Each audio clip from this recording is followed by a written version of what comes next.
தொழில் வெற்றி பெற ஏஆர் ரஹ்மான் சொல்லும் 5 ரகசியங்கள். எப்படி ஒரு அமைதியான ஆர்ப்பாட்டம் இல்லாத ஒருத்தர் அவரோட இசை மூலமா இந்த உலகத்தையே உலுக்கி எடுக்கிறாரு அப்படின்னு ரொம்ப ஆச்சரியமா இருக்குல்ல. அவர் நிறைய பேச மாட்டாரு, ரொம்ப ஷோ ஆஃப் காட்ட மாட்டாரு, புகழ் பின்னாடி அவர் போக மாட்டாரு. ஆனா வெற்றி அவரை தேடி வருது. நான் சில பிசினஸ் எக்ஸ்பர்ட்ஸ் கிட்ட பேசினதுலேருந்தும் ஏஆர் ரஹ்மான் அவர்களுடைய சில இன்டர்வியூஸ் எல்லாம் பார்த்ததுலேருந்தும் அவரோட யூனிக்கான வெற்றி ரகசியங்களை இந்த வீடியோல ஷேர் பண்ண போறேன். இந்த வீடியோவை ஸ்கிப் பண்ணாம கடைசி வரைக்கும் பாருங்க.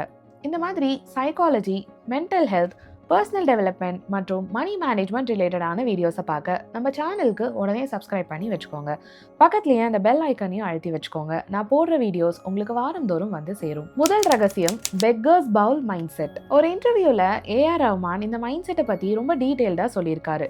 பெக்கர்ஸ் பவுல் மைண்ட் செட், அதாவது பிச்சைக்காரரோட திருவோடு. எப்பயுமே நம்ம ஒரு புது விஷயத்தை கிரியேட் பண்ணும் போது நாம பிச்சைக்காரர்களா பாவிச்சு நம்மளோட திருவோடை எப்பயுமே காலியாவே வச்சுக்கணுமாம். அதாவது அவர் என்ன சொல்ல வர்றாருன்னா, நம்ம ஒரு படத்துல சூப்பரா மியூசிக் போட்டுட்டோம் அப்படிங்கிறதுக்காக நமக்கு தான் எல்லாமே தெரியும் அப்படின்னு இல்லாம புதுசா ஒரு மியூசிக்கை கம்போஸ் பண்ணும் போது அவரோட மைண்டை ரொம்ப ஓப்பனா வச்சுப்பாராம். நம்ம மைண்டை ஓப்பனா வச்சுக்கிட்டாதான் நமக்கு புது ஐடியாஸ் வரும், நம்ம டிஃபரெண்டான டியூன்ஸை போடுவோம், நம்மளோட கிரியேட்டிவிட்டியும் பெருகும் அப்படின்னு சொல்றாரு. நம்ம மனசு ஃபுல்லா எனக்கு எல்லாமே தெரியும், நான் தான் நிறைய நல்ல இசையை கொடுத்துருக்கேனே அப்படின்ற மாதிரி ஒரு மைண்ட் செட் வந்துருச்சுன்னா புது விஷயங்களை, புது ஐடியாஸை ரிசீவ் பண்ண நம்ம மைண்ட்ல இடமே இருக்காது அப்படின்னு சொல்றாரு. ஒரு சின்ன எக்ஸாம்பிள் பாருங்களேன். ஏற்கனவே ஃபுல்லா இருக்கிற கப்ல நம்ம தண்ணீரோ டீயோ ஊத்திக்கிட்டே இருந்தோம்னா அது அப்படியே வழிஞ்சு வந்து வெளியே சேர்ந்தோம்ல, அதே மாதிரிதான். அந்த மாதிரி நம்ம மனசு என்கிற அந்த கப்பை நம்ம கிளியர் பண்ணாதான் புது விஷயங்களை நம்மளால கத்துக்க முடியும். அதே தான் ஏஆர் ரஹ்மான் அவர்களும் இந்த பெக்கர்ஸ் பவுல் மைண்ட் செட்ல சொல்ல வராரு.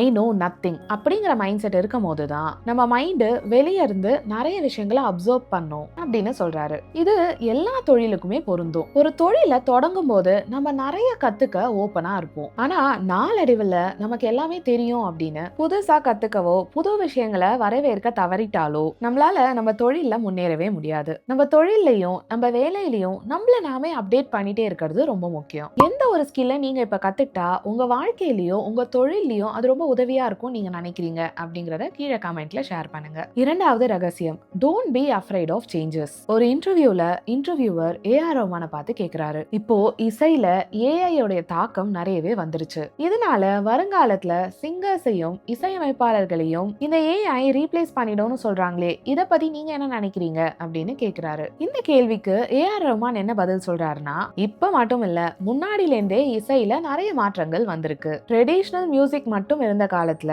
டிஜிட்டல் மியூசிக் வந்தது, அப்பவும் எல்லாருமே இப்படிதான் சொன்னாங்க. ஆனா இந்த டிஜிட்டல் மியூசிக்கை முறையா கத்துக்கிட்டு அதை என்னோட இசையில பயன்படுத்தும் போது அதோட ரிசல்ட்ஸ் ரொம்பவே அழகா வந்தது அப்படின்னு சொல்றாரு. அதே மாதிரி ரெக்கார்டிங் ஸ்டுடியோஸ்ல கூட நிறைய புது டெக்னாலஜி வந்ததுனால இன்னுமே சவுண்ட் எஃபெக்ட்ஸையும் பாடகர்களோட வாய்ஸை மேம்படுத்தவும் நிறைய விஷயங்களை பண்ண முடிஞ்சது அப்படின்னு சொல்றாரு. அதே மாதிரிதான் நம்ம தொழிலையும் எல்லாரும் ஒரே விஷயத்த பண்றாங்க அப்படிங்கிறதுக்காக நம்மளும் அதே பண்ணா நம்ம யூனிக்காவே வெளியில தெரிய மாட்டோம். நம்மளால முடிஞ்ச புது கிரியேட்டிவான விஷயங்களை நம்ம தொழில எடுத்துட்டு வந்தாதான் நம்ம ப்ராடக்ட் வெளியில யூனிக்கா தெரிஞ்சு நம்ம சக்சஸ் ஆக வாய்ப்பு இருக்கு. இந்த ஏஐனால மியூசிக்ல நிறையவே அட்வான்டேஜ் இருக்கு அப்படின்னு ஏஆர் ரஹ்மான் அவர்கள் சொல்றாரு. மியூசிக் எடிட்டிங், மிக்சிங் இந்த மாதிரி விஷயங்கள்ல ஏஐ ரொம்ப உதவியா இருக்கு. அதை நம்ம கத்துக்கிட்டு கரெக்டா அதை அப்ளை பண்ணோம் அப்படின்னா நம்மளோட வேலை பலுவையும் அது குறைக்குது அப்படின்னு சொல்றாரு. இதுல இருந்து நம்ம என்ன புரிஞ்சுக்கணும் அப்படின்னா, ஏஆர் ரஹ்மான் ஏஐ ஒரு டூலா தான் பாக்குறாரு. அதை பார்த்து அவர் பயப்படவே இல்லை.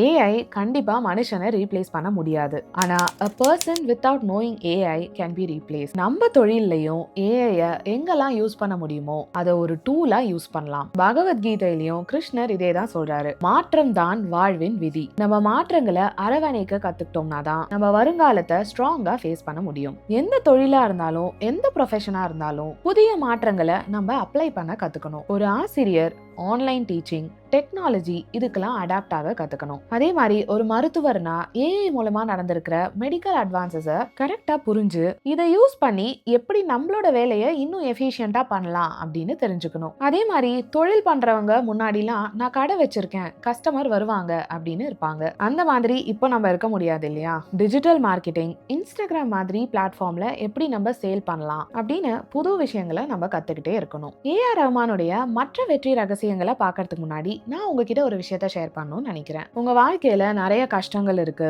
வேலை பளு இருக்கு, ரிலேஷன்ஷிப்ஸ்னால நிறைய சங்கடங்கள் இருக்கு, தன்னம்பிக்கை இல்ல, நெகட்டிவ் தாட்ஸ் நிறைய உங்களை சுத்தி இருக்கு. இதனால உங்களுக்கு கிடைக்க வேண்டிய மரியாதை உங்களுக்கு கிடைக்கல, கன்சிஸ்டண்டா ஒரு வேலையை உங்களால பண்ண முடியல, அதுக்கான மோட்டிவேஷன் உங்களுக்கு இல்ல அப்படின்னா என்னோட பிரைவேட் கன்சல்டேஷன் செஷன்ஸ்ல லைஃப் ரீசெட் ஃபார்முலா அப்படிங்கிற மெத்தடை யூஸ் பண்ணி எப்படி உங்க மைண்டை உங்களுக்கு சாதகமாக்கிக்கலாம் அப்படின்னும், எப்படி இந்த ஸ்ட்ரெஸ், பதட்டம், பயம், குற்ற உணர்ச்சி அப்படிங்கிற சுழல்ல இருந்து வெளியே வந்து மன அமைதி, நிம்மதி, வெற்றி மற்றும் அன்பை ஈர்க்கலாம் அப்படின்னு முழுமையா தெரிஞ்சுப்பீங்க. இத பத்தி இன்னும் விவரங்களுக்கு கீழே இருக்கிற என்னோட மெயில் ஐடியை கான்டாக்ட் பண்ணுங்க. இந்த மெத்தடை நீங்க அப்ளை பண்றது மூலமா உங்க ஒர்க் பெர்ஃபார்மன்ஸ்ல, உங்க ரிலேஷன்ஷிப்ல, உங்க ஹாப்பினஸ்ல 80% இம்ப்ரூவ்மெண்ட் நிச்சயம் பார்க்க முடியும். ஏஆர் ரஹ்மான் அவர்களுடைய வெற்றிக்கான 3வது ரகசியம், don't go behind money, chase ideas. அவர் ஒரு இன்டர்வியூல என்ன சொல்லியிருக்காருன்னா, அவர் வாழ்க்கையில கத்துக்கிட்ட முக்கியமான பாடம் ஒண்ணு என்னன்னா, நம்ம பணத்துக்கு பின்னாடி போறதை நிறுத்திட்டு எப்போ நம்ம பேஷனை நோக்கி போறோமோ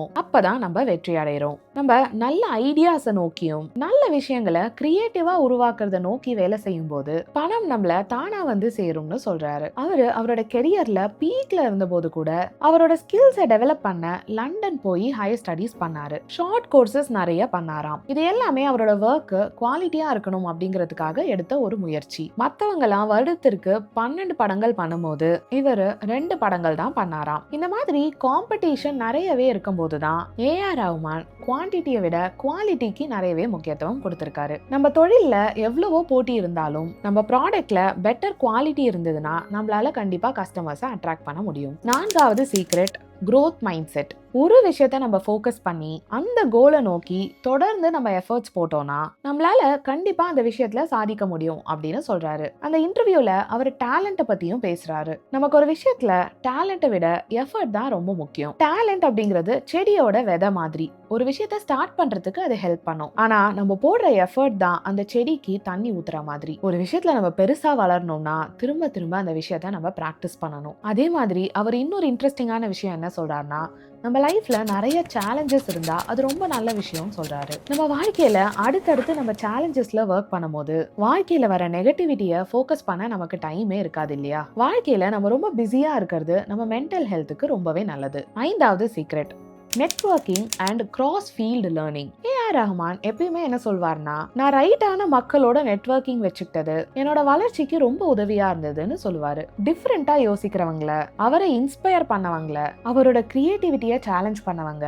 அப்படின்னு செலக்டிவா பார்த்து இவர் சர்க்கிள்ல வச்சுப்பாராம். அதே மாதிரி இவர் மியூசிக்கை இசையா மட்டும் பார்க்காம பல கோணங்கள்ல யோசிப்பாராம். Technology and science inspire my music அப்படின்னு சொல்லுவாரு. இசையில எப்படி சயின்ஸ் கான்செப்ட்ஸை யூஸ் பண்ணலாம் அப்படின்னு ஸ்டடி பண்ணி அதை அவரோட மியூசிக்ல அப்ளை பண்ணுவாராம். இந்த மாதிரி நம்ம பல விதமான ஃபீல்ட்ஸ்ல இருக்கிறவங்களோட பழகும் போதும், எப்படி நம்ம தொழில்ல புது புது விஷயங்களை ட்ரை பண்ணலாம் அப்படின்னு யோசிக்கும் போதும் நம்ம ஒர்க்கோட ஸ்டாண்டர்ட் பயங்கரமா இம்ப்ரூவ் ஆகும். நம்ம வாழ்க்கையில முன்னேற நிறைய பேர் நமக்கு அறிவுரை சொல்லுவாங்க இல்லையா? அதுல சிலது நிஜமாவே நம்மள நிறைய யோசிக்க வைக்கும், ரொம்ப பயனுள்ளதாகவும் இருக்கும். அந்த மாதிரி என் வாழ்க்கையில எனக்கு கிடைச்ச 5 சிறந்த அறிவுரைகளை பத்தி டீடைல்டா டிஸ்கஸ் பண்ணி ஒரு வீடியோ பண்ணியிருக்கேன். அந்த வீடியோக்கான லிங்கையும் இந்த வீடியோவோட ஃபர்ஸ்ட் கமெண்ட்ல பின் பண்ணியிருக்கேன்.